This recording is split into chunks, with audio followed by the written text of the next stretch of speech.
All right, guys, I wanted to make a quick video, man. I'm not going to hold y'all too long, I promise. I wanted to talk about Dak Prescott, man. This kid has been taking a lot of heat. Now, throughout the season, his performance and, things like that. And he's just been taking a lot of heat and just being bashed and just all the negative comments, just shooting from even Cowboy Nation has been talking bad about him. Oh, let's bring back Romo. Oh, let's put in, what's his name? Hanging with Mr. Cooper, Cooper Rush. Oh, guys, let's go with somebody. Dak's a bust, Wentz is better than, let the Eagles tell it. Wentz is better than Dak, Wentz is the greatest quarterback of all time. Oh, God, Guys, we got to give this guy a benefit of the doubt, man. He's only been in the NFL for 2 seasons, man. Just 2.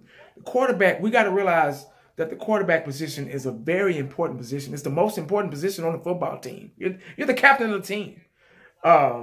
You've got all these lives. They're like a pilot.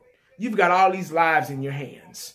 Whatever happens, you're going to take the blame, whether it's good or bad. You're going to take the blame. And we just have to realize that the quarterback position, it takes years to master it. It takes years to be consistent and comfortable at the position. Look at Brett Favre. It took him years to finally get a chance, to get a shot, playing for Atlanta, sitting on the bench, playing for Green Bay and sitting on the bench, and finally, starting at Green Bay and getting him a Super Bowl ring back in '96. Tom Brady, he sat on the bench for a while behind Drew Bledsoe.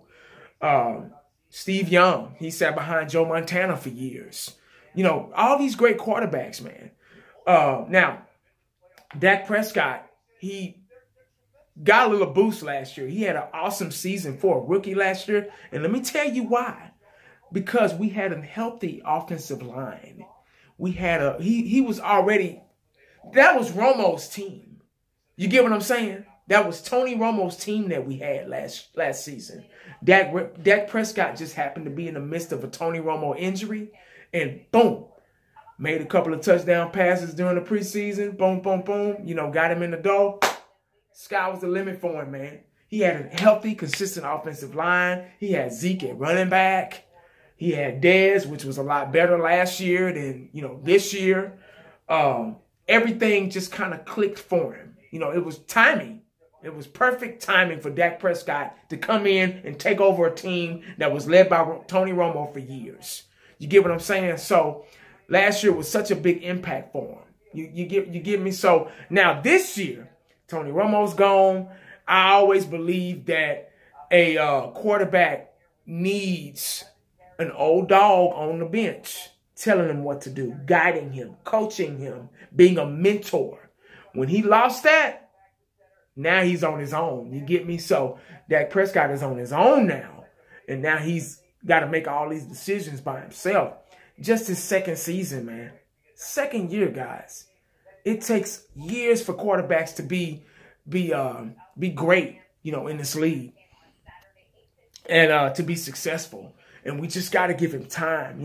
Let's not turn our backs on him. I've been getting so many comments about Dak Prescott. Oh, he needs to go. He's a bust and all this stuff. You got to give him time, man. It's going to take time. I know as Cowboy fans, Cowboy Nation, we're a little impatient right now because we've been a mediocre team for so long. We haven't been to the Super Bowl in 23 years. And I can understand that. You get what I'm saying? I'm right with you. I'm ready to win now. It's been long enough. You get what I'm saying? Jerry, we've had enough. We're ready to win the Super Bowl. It's time. And we just need to be patient, man. Next year might be the year. Who knows? But Dak Prescott is a good quarterback. He's a very good quarterback. But he just needs the tools around him to help him. You get what I'm saying? He's had to run for his life this whole season. Look at this season compared to last season. Look at the team we had compared to last season. It was a better team. You know what I'm saying? So When we let Donald Leary go, that was a chain missing from the offensive line that unhooked. You get what I'm saying? So we've been trying to replace him with Cooper, and then Tyron Smith can't stay healthy. The offensive line, and I keep saying this over and over, and I probably say this in all my videos, the offensive line is the most important key. It is the foundation. It is what makes a football team. That's where it starts.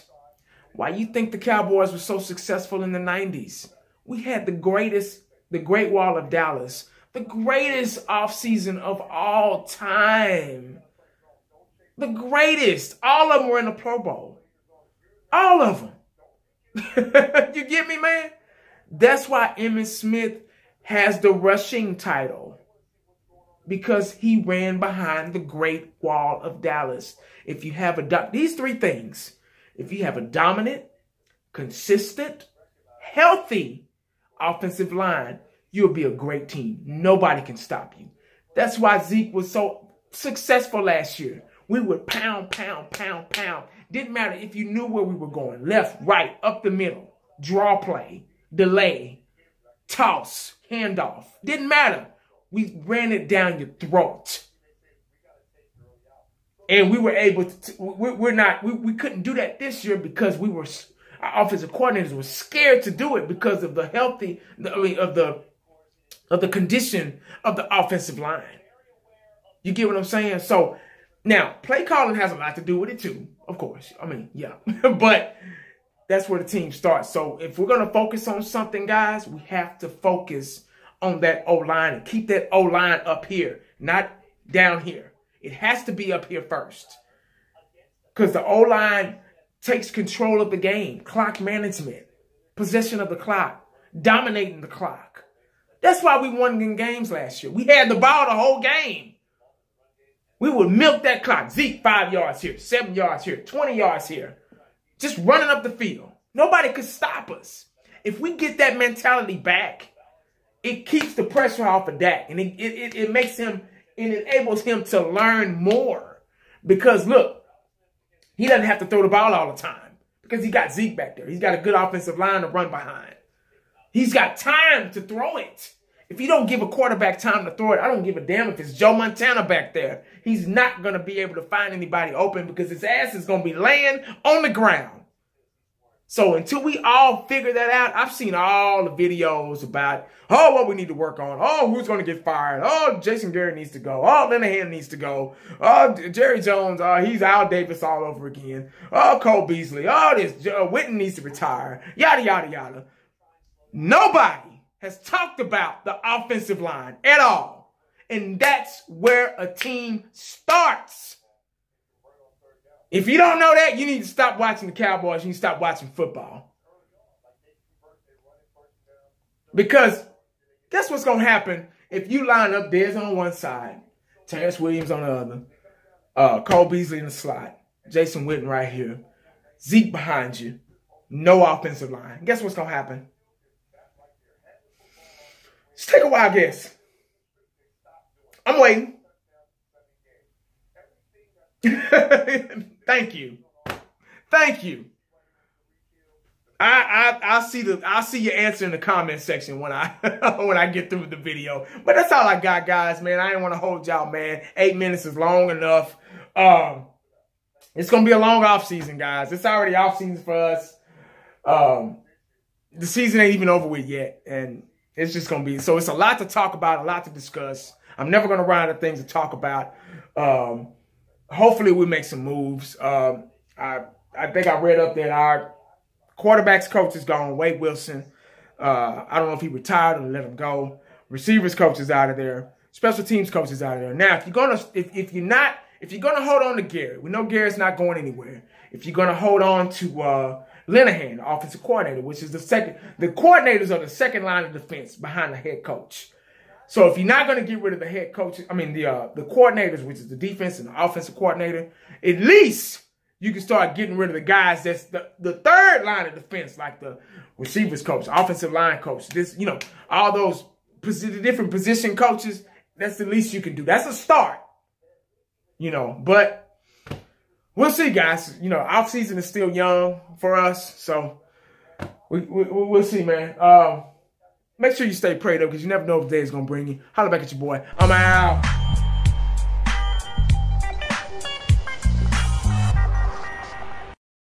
And the only thing else I got to say is, how about them Cowboys?